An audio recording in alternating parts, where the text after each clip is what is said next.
ಜೀವನದಲ್ಲಿ ಸಾಧಕರ ಸಹವಾಸವನ್ನು ಮಾಡದೇ ಇದ್ದರೂ ಕೂಡ ಪರವಾಗಿಲ್ಲ, ಆದರೆ ಯಾವತ್ತೂ ಕೂಡ ಸಮಯ ಸಾಧಕರ ಸಹವಾಸವನ್ನು ಮಾಡುವುದಕ್ಕೆ ಹೋಗಲೇಬಾರದು. ಜೀವನದಲ್ಲಿ ಸಾಧನೆ ಇಲ್ಲದೆ ಸತ್ತರೆ ಸಾವಿಗೆ ಅವಮಾನ, ಆದರ್ಶ ಎನ್ನುವುದು ಇಲ್ಲದೆ ಸತ್ತರೆ ಬದುಕಿಗೆ ಅವಮಾನ. ಹಾಗಾಗಿ ಜೀವನದಲ್ಲಿ ಏನೇ ಬಂದರೂ ಕೂಡ ಸಾಧನೆಯನ್ನು ಮಾಡುವುದನ್ನು ಮನುಷ್ಯನಾದವನು ಕಲಿತುಕೊಳ್ಳಬೇಕು. ಜೀವನದಲ್ಲಿ ನಾವು ಏನಾದರೂ ಒಂದು ಮಾಡಿದಾಗಲೇ ನಮಗೆ ಗುರುತಿಸುವುದಕ್ಕೆ ಎಲ್ಲರೂ ಕೂಡ ನಾ ಮುಂದೆ ತಾ ಮುಂದೆ ಎಂದು ಹುಡುಕಿಕೊಂಡು ಬರುತ್ತಾರೆ.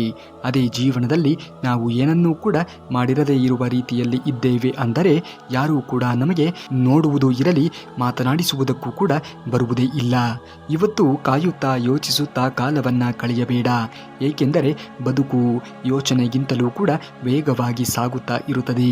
ಗೆದ್ದ ನಂತರ ನಿನ್ನ ಜೊತೆ ನಡೆಯುವವರಿಗಿಂತ ಗೆಲುವಿಗೋಸ್ಕರ ನಿನ್ನ ಹಿಂದೆ ನಡೆದವರನ್ನ ಎಂದೆಂದಿಗೂ ಕೂಡ ಮರೆಯುವುದಕ್ಕೆ ಹೋಗಲೇಬೇಡ. ಜೀವನದಲ್ಲಿ ನಾವು ಸುಖವಾಗಿ ಇದ್ದಾಗ ನಮ್ಮ ಬೆನ್ನ ಹಿಂದೆ ಇದ್ದವರಿಗಿಂತ ನಾವು ದುಃಖದಲ್ಲಿ ಇದ್ದಾಗ ನಮ್ಮ ಬೆನ್ನ ಹಿಂದೆ ಇರುವವರನ್ನ ಎಂದಿಗೂ ಕೂಡ ಮರೆಯುವುದಕ್ಕೆ ಹೋಗಲೇಬಾರದು. ಏಕೆಂದರೆ ಯಾರು ನಮ್ಮ ದುಃಖದಲ್ಲಿ ನಮ್ಮ ಬೆನ್ನ ಹಿಂದೆ ಇರುತ್ತಾರೆಯೋ ಅವರು ಮಾತ್ರ ನಿಜವಾಗಿಯೂ ಕೂಡ ನಮ್ಮವರಾಗುವುದಕ್ಕೆ ಸಾಧ್ಯವಾದೀತು. ನಮ್ಮ ತಪ್ಪುಗಳನ್ನು ನಮ್ಮ ಹತ್ತಿರ ಹೇಳುವವನು ನಮ್ಮ ನಿಜವಾದ ಮಿತ್ರ. ನಮ್ಮ ತಪ್ಪುಗಳನ್ನು ಇತರರ ಹತ್ತಿರ ಹೇಳಿ ನಮ್ಮನ್ನು ಗೇಲಿ ಮಾಡುವವನು ನಮ್ಮ ಮಿತ್ರನಾದರೂ ಸಹ ಅವನು ಶತ್ರುವಿಗೆ ಸಮಾನ. ಹಾಗಾಗಿ ಜೀವನದಲ್ಲಿ ನೀವು ಯಾವ ಮಿತ್ರನು ಹೇಗೆ ಎಂದುಕೊಳ್ಳುವುದನ್ನು ಮೊದಲು ತಿಳಿದುಕೊಳ್ಳಬೇಕು. ಏಕೆಂದರೆ ಇಂದಿನ ಕಾಲಮಾನದಲ್ಲಿ ಯಾರು ಯಾವಾಗ ಹೇಗೆ ಬದಲಾಗುತ್ತಾರೆ ಎಂದು ಹೇಳುವುದಕ್ಕೆ ಅಸಾಧ್ಯ ನೋಡಿ. ಈ ಜಗತ್ತಿನಲ್ಲಿ ಒಂದೇ ಸಮಾನಾಗಿ ನೋಡುವುದು ಸಮಯ ಮಾತ್ರ. ಬಡವನಿಗೂ ಕೂಡ ಒಂದೇ, ಶ್ರೀಮಂತನಿಗೂ ಕೂಡ ಒಂದೇ. ಸಾಧನೆ ಸುಮ್ಮನೆ ಆಗುವುದಲ್ಲ, ಅದು ಏಳು ಬೀಳುಗಳ ಕಲ್ಲು ಮುಳ್ಳುಗಳ ಹರ ದಾರಿ. ಆ ದಾರಿಯಲ್ಲಿ ನಡೆಯಲು ಕಾಲುಗಳು ಗಟ್ಟಿ ಇದ್ದರೆ ಸಾಲದು, ಸಾಗುವಂತಹ ಮನಸ್ಸು ಕೂಡ ಮನುಷ್ಯನಿಗೆ ಇರಬೇಕಾಗುತ್ತದೆ. ಜೀವನದಲ್ಲಿ ಬರುವುದೆಲ್ಲವನ್ನ ಬಂದಂತೆ ಸ್ವೀಕರಿಸುವುದನ್ನು ಮನುಷ್ಯನಾದವನು ಕಲಿತುಕೊಂಡಾಗ ಖಂಡಿತವಾಗಿಯೂ ಕೂಡ ಆಗುವುದೆಲ್ಲ ಒಳ್ಳೆಯದೇ ಆಗುತ್ತದೆ ಎನ್ನುವುದನ್ನು ಯಾವುದೇ ಕಾರಣಕ್ಕೂ ಕೂಡ ಮರೆಯುವುದಕ್ಕೆ ಹೋಗಲೇಬೇಡಿ.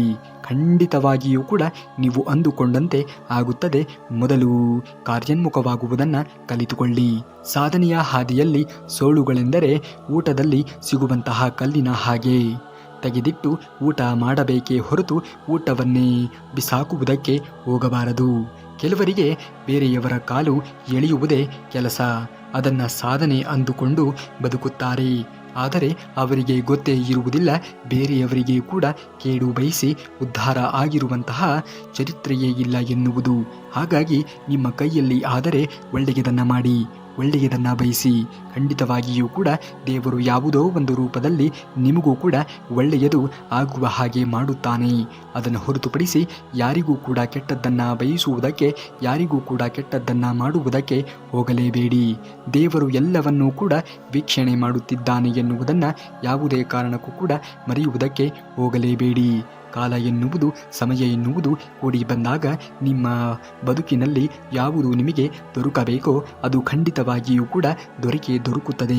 ಬದುಕಿನಲ್ಲಿ ಏನಾದರೂ ಸಾಧಿಸಲು ಹೊರಟವನಿಗೆ ದಾರಿಗಳು ಗೋಚರಿಸುತ್ತವೆ.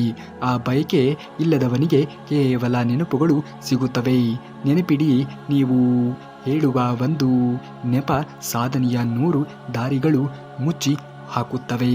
ಹಾಗಾಗಿ ಜೀವನದಲ್ಲಿ ನಾವು ಏನೇ ಒಂದು ನೆಪವನ್ನು ಹೇಳಿಕೊಂಡು ಹಿಂದೆ ಇರುವುದಕ್ಕೆ ಹೋಗಬಾರದು. ಬರುವುದೆಲ್ಲವನ್ನ ಬಂದಂತೆ ಸ್ವೀಕರಿಸುತ್ತಾ ಮುಂದುವರಿಯುವುದನ್ನು ನೋಡಬೇಕು. ಆಗ ದಾರಿ ತನ್ನಿಂದ ತಾನೇ ನಿಮಗೆ ಸಿಗುತ್ತಾ ಹೋಗುತ್ತದೆ. ಮರದಿಂದ ಕೆಳಗೆ ಬಿದ್ದ ಹೂವು ಮತ್ತೆ ಅರಳುವುದಿಲ್ಲ, ಆದರೆ ಬೇರುಗಳು ಗಟ್ಟಿಯಾಗಿ ಇದ್ದರೆ ಮತ್ತೆ ಹೊಸ ಹೂವುಗಳು ಹುಟ್ಟುತ್ತವೆ. ಹಾಗೆಯೇ ನಮ್ಮ ಜೀವನದಲ್ಲಿ ಇಲ್ಲಿಯವರೆಗೆ ಏನನ್ನ ಕಳೆದುಕೊಂಡಿದ್ದೇವೆ ಎನ್ನುವುದಕ್ಕಿಂತ ಇನ್ನೂ ಜೀವನದಲ್ಲಿ ಮುಂದೆ ಎಷ್ಟೊಂದು ಬೆಳೆಯಬೇಕಿದೆ ಎನ್ನುವುದು ತುಂಬಾ ಮುಖ್ಯವಾದದ್ದು. ಅದನ್ನು ಎಂದಿಗೂ ಕೂಡ ಮರೆಯುವುದಕ್ಕೆ ಹೋಗಲೇಬೇಡಿ. ಜೀವನದಲ್ಲಿ ಬೆಳವಣಿಗೆ ಹೊಂದಬೇಕಾಗಿರುವುದು ತುಂಬಾ ಮುಖ್ಯ ನೋಡಿ. ಏಕೆಂದರೆ ಜೀವನದಲ್ಲಿ ನಾವು ಬೆಳವಣಿಗೆಯನ್ನು ಹೊಂದಾಗ ಮಾತ್ರ ಜನರು ನಮ್ಮನ್ನು ಲೆಕ್ಕಕ್ಕೆ ತೆಗೆದುಕೊಳ್ಳುತ್ತಾರೆ. ಇಲ್ಲವೆಂದರೆ ಲೆಕ್ಕಕ್ಕೆ ತೆಗೆದುಕೊಳ್ಳುವುದಕ್ಕೆ ಹೋಗುವುದೇ ಇಲ್ಲ. ಸಾಧನೆಯ ಗೆಲುವು ದುಡಿಯುವ ಕೈಗಳಿಂದ ಬರುತ್ತದೆಯೇ ಹೊರತು ಅಂಗೈಯಲ್ಲಿ ಇರುವಂತಹ ಅದೃಷ್ಟದ ರೇಖೆಗಳಿಂದ ಬರುವುದಿಲ್ಲ. ಸಾಧಕರು ಯಾವತ್ತೂ ಕೂಡ ತಮ್ಮ ಬಗ್ಗೆ ತಾವೇ ಪರಿಚಯವನ್ನು ಮಾಡಿಕೊಳ್ಳುವುದಕ್ಕೆ ಹೋಗುವುದೇ ಇಲ್ಲ. ಬದಲಾಗಿ ಸಾಧನೆ ಮಾಡುವುದರ ಮೂಲಕ ಅವರ ಸಾಧನೆಯೇ ಅವರನ್ನು ಎಲ್ಲರಿಗೂ ಪರಿಚಯಿಸುವ ಹಾಗೆ ಜ್ವಾಲಾಮುಖಿಯಾಗಿ ಹೊರಗೆ ಹೊಮ್ಮುತ್ತಾರೆ. ನಿಮ್ಮ ಸಾಧನೆ ಎನ್ನುವುದು ಮಾತನಾಡಬೇಕೇ ವಿನಃ ನಿಮ್ಮ ಬಾಯಿ ಎನ್ನುವುದು ಮಾತನಾಡುವುದಕ್ಕೆ ಹೋಗಲೇಬಾರದು. ಸಮಯಕ್ಕೆ ತಕ್ಕಂತೆ ಬಣ್ಣವನ್ನು ಬದಲಿಸುವವರ ಬಣ್ಣ ಇಂದಲ್ಲ ನಾಳೆ ಬದಲಾಗುವುದು. ಅವರ ನೈಜ ವ್ಯಕ್ತಿತ್ವ ಅವರ ಬಿಡುವುದು. ಸಮಯ ಸಾಧಕರಿಗೆ ಸಮಯವೇ ತಕ್ಕ ರೀತಿಯ ಉತ್ತರವನ್ನು ನೀಡುವುದು. ನೆನಪಿರಲಿ, ಸಮಯ ಯಾರೊಬ್ಬರ ಸ್ವತ್ತು ಅಲ್ಲವೇ ಅಲ್ಲ. ಸಮಯಕ್ಕೆ ಯಾರು ಬೆಲೆಯನ್ನು ಕೊಡುತ್ತಾರೆಯೋ ಅವರು ಖಂಡಿತವಾಗಿಯೂ ಕೂಡ ಜೀವನದಲ್ಲಿ ಉನ್ನತವಾಗಿರುವಂತಹ ಹಂತಕ್ಕೆ ತಲುಪುತ್ತಾರೆ. ಸಮಯಕ್ಕೆ ಬೆಲೆ ಕೊಡುವುದನ್ನು ಕಲಿತುಕೊಳ್ಳಿ. ಎಷ್ಟೇ ಸಂಬಂಧಿಕರು ಸ್ನೇಹಿತರು ಇದ್ದರೂ ಕೂಡ ಕೆಲವೊಂದು ಪರಿಸ್ಥಿತಿಗಳಲ್ಲಿ ನಾವು ಒಂಟಿ ಅನಿಸಿಬಿಡುತ್ತದೆ. ಅದಕ್ಕೆ ಎದೆಗುಂದದೆ ಜೀವನವನ್ನು ಬಂದಂತೆ ಸ್ವೀಕರಿಸಬೇಕು. ಜೀವನ ಸಾಗಿಸಲು ಬಹಳ ಹಣ ಬೇಕಾಗಿಲ್ಲ. ಆದರೆ ಬೇರೆಯವರನ್ನು ನೋಡಿ ಜೀವನ ಸಾಗಿಸಿದರೆ ಎಷ್ಟೇ ಹಣ ಇದ್ದರೂ ಕೂಡ ಸಾಕಾಗುವುದಿಲ್ಲ ಎನ್ನುವುದನ್ನು ಎಂದಿಗೂ ಕೂಡ ಮರೆಯುವುದಕ್ಕೆ ಹೋಗಲೇಬೇಡಿ. ಜೀವನ ಬಂದಂತೆ ಸ್ವೀಕರಿಸುತ್ತಾ ಮುಂದುವರಿಯುವುದನ್ನು ನೋಡಬೇಕು. ಶಾಶ್ವತ ಅಲ್ಲದೇ ಇರುವ ಈ ಜೀವನದ ಬಗ್ಗೆ ನೀವು ಅತಿಯಾಗಿ ಯೋಚನೆಗಳನ್ನು ಮಾಡುತ್ತಾ ಏತಕ್ಕಾಗಿ ನಿಮ್ಮ ಸಮಯವನ್ನು ವ್ಯರ್ಥ ಮಾಡುತ್ತೀರಿ? ನಮ್ಮ ಬೆನ್ನ ಹಿಂದೆ ನಮ್ಮ ಬಗ್ಗೆ ಕೆಟ್ಟದ್ದಾಗಿ ಮಾತನಾಡುವ ಬಂಧುಗಳಿಗಿಂತ ಎದುರಿನಲ್ಲಿ ಕಪಾಳಕ್ಕೆ ಹೊಡೆಯುವ ಹಾಗೆ ಮಾತನಾಡುವ ಶತ್ರುಗಳೇ ಉತ್ತಮ. ನೀವು ಮಾಡುತ್ತಿರುವ ಕೆಲಸ ನಿಮ್ಮ ಅಂತರಂಗದ ಆನಂದಕ್ಕೆ ಕಾರಣವಾದರೆ ಸಾಕು. ಬೇರೆಯವರನ್ನು ತೃಪ್ತಿಪಡಿಸಬೇಕಾಗಿರುವಂತಹ ಅವಶ್ಯಕತೆಯೇ ಇರುವುದಿಲ್ಲ. ಈ ಸತ್ಯವನ್ನು ಅರಿತು ಜೀವನವನ್ನು ಮಾಡಿ. ಎಂದಿಗೂ ಕೂಡ ಬೇರೆಯವರ ಬಗ್ಗೆ ಅವರ ಬಗ್ಗೆ ಸರಿಯಾಗಿ ತಿಳಿದುಕೊಳ್ಳದೆ ಮಾತನಾಡುವುದಕ್ಕೆ ಹೋಗಲೇಬಾರದು. ಏಕೆಂದರೆ ವ್ಯಕ್ತಿಯನ್ನು ನಾವು ಎಲ್ಲ ಹಂತದಲ್ಲಿಯೂ ಕೂಡ ಪರೀಕ್ಷೆಗೆ ಒಳಪಡಿಸಬೇಕು. ಯಾವ ವ್ಯಕ್ತಿ ಹೇಗೆ ಎನ್ನುವುದನ್ನು ಅರಿತುಕೊಳ್ಳಬೇಕು. ಯಾವ ವ್ಯಕ್ತಿ ತನ್ನ ತಪ್ಪುಗಳನ್ನು ತಿದ್ದಿಕೊಳ್ಳಲು ತಾನಾಗಿಯೇ ಹೋರಾಟವನ್ನು ಮಾಡುತ್ತಾನೆಯೋ ಅವನನ್ನು ಸೋಲಿಸುವುದಕ್ಕೆ ಯಾರಿಂದಲೂ ಕೂಡ ಸಾಧ್ಯವೇ ಇಲ್ಲ. ನೋಡಿ, ಒಳ್ಳೆಯ ನಡತೆಯಿಂದ ನಮಗೆ ಯಾವುದೇ ಆರ್ಥಿಕ ಲಾಭ ಸಿಗದೇ ಇರಬಹುದು. ಆದರೆ ಅಂತಹ ಗುಣಕ್ಕೆ ಸಾವಿರಾರು ಮನಸ್ಸುಗಳನ್ನು ಕೂಡ ಗೆಲ್ಲುವಂತಹ ಶಕ್ತಿ ಎನ್ನುವುದು ಇರುತ್ತದೆ. ಲಾಭ ನಷ್ಟವನ್ನು ಯಾವತ್ತೂ ಕೂಡ ಹಣದಲ್ಲಿಯೇ ಅಳೆಯಬಾರದು.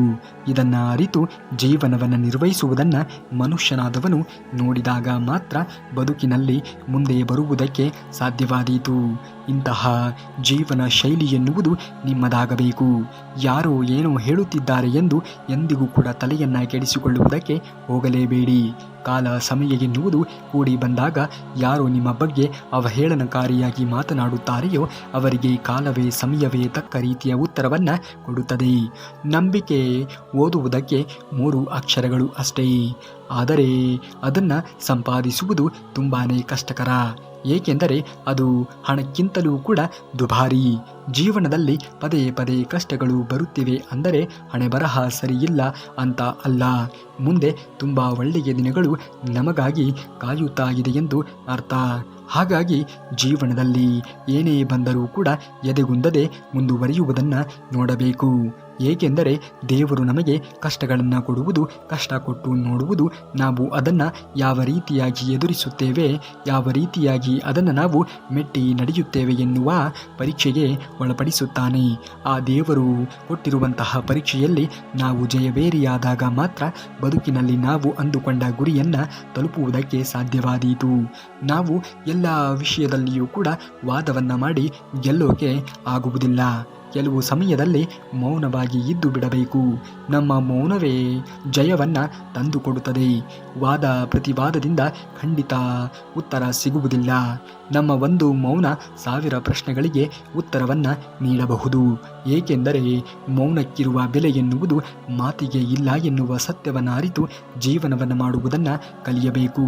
ಮೌನವಾಗಿ ಇರುವುದು ಎಲ್ಲದಕ್ಕೂ ಕೂಡ ಒಳ್ಳೆಯದು. ಹಾಗಾಗಿ ಜೀವನದಲ್ಲಿ ಮೌನವನ್ನು ತಂದುಕೊಳ್ಳಬೇಕಾಗಿರುವುದು ನಿಮ್ಮ ಕರ್ತವ್ಯವಾಗಬೇಕು. ಜೀವನವೇ ಹಾಗೆ ನೋಡಿ, ಅದು ಯಾವಾಗ ಹೇಗೆ ಬದಲಾಗುತ್ತದೆ ಎನ್ನುವುದನ್ನು ಹೇಳುವುದಕ್ಕೆ ಅಸಾಧ್ಯ.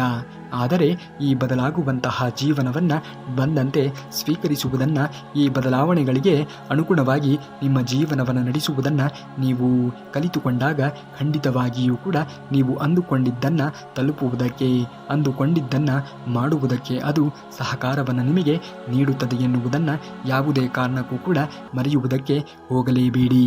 ಬೇರೆಯವರಿಗೆ ಇಷ್ಟವಾಗಬೇಕು ಎಂದೇನೂ ಇಲ್ಲ. ನೀವು ಬದಲಾಗಬೇಡಿ, ನಿಮ್ಮಷ್ಟಕ್ಕೆ ನೀವೇ ಬದಲಾಗಿ ಜೀವನವನ್ನು ನೀವು ಅಂದುಕೊಂಡಂತೆ ಬದುಕಿ. ಬೇರೆಯವರು ಊಹಿಸಿದಂತೆ ನೀವು ಬದುಕುವುದಕ್ಕೆ ಹೋಗಲೇಬೇಡಿ. ಬೇರೆಯವರ ಜೀವನವನ್ನು ಅವರು ನೋಡಿಕೊಳ್ಳುತ್ತಾರೆ.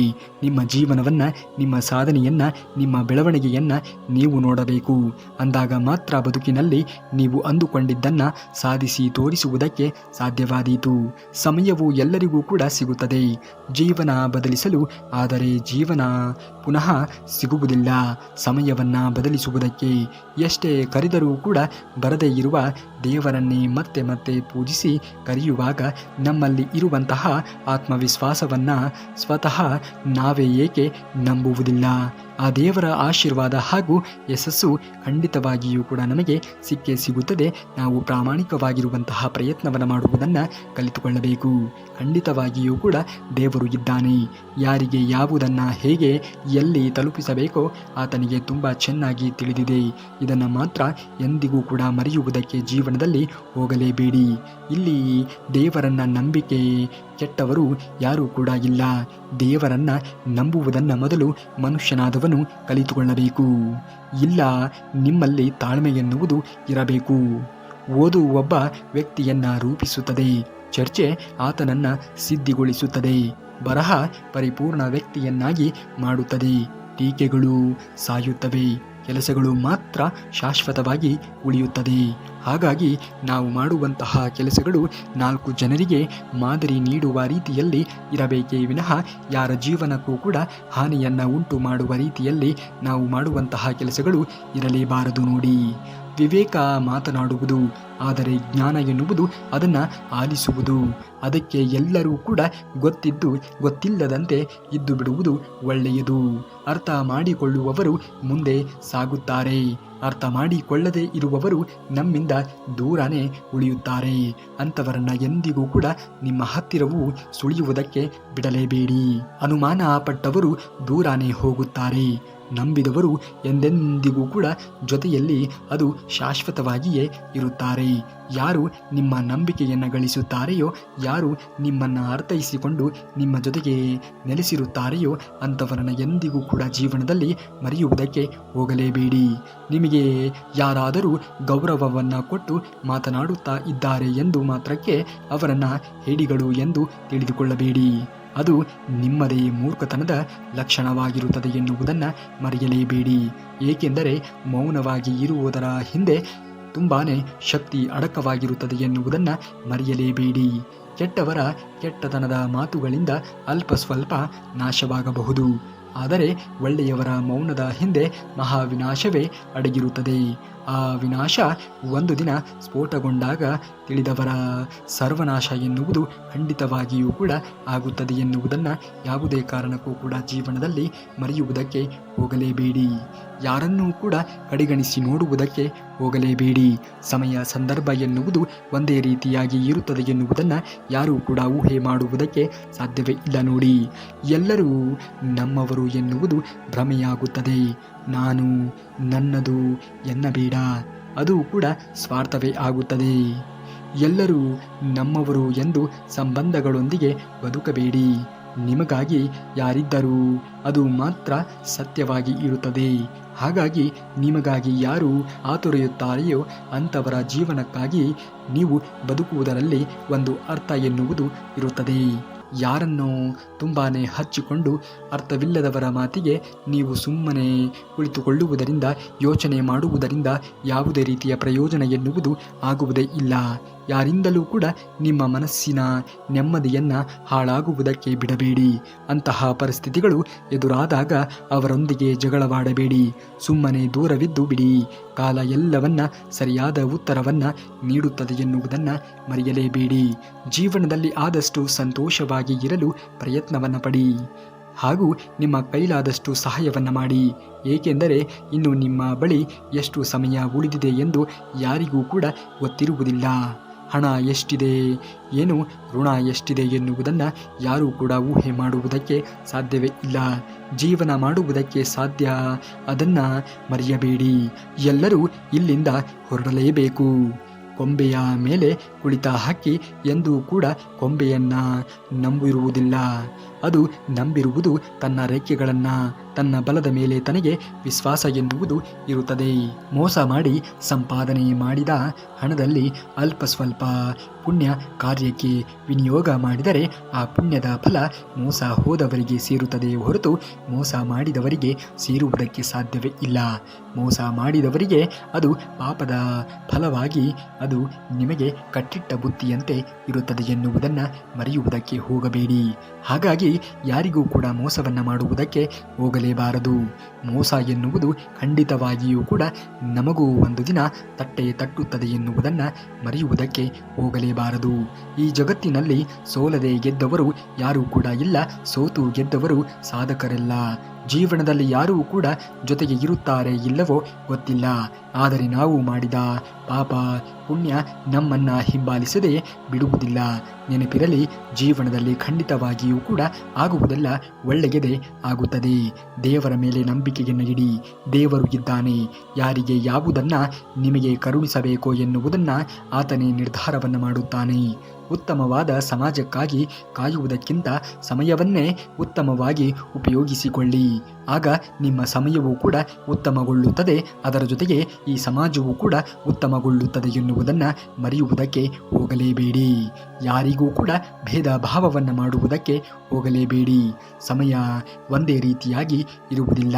ಇವತ್ತು ನಿಮ್ಮ ಸಮಯ ಬಂದಿರಬಹುದು, ನಾಳೆ ಅವರ ಸಮಯವೂ ಕೂಡ ಬಂದೇ ಬರುತ್ತದೆ.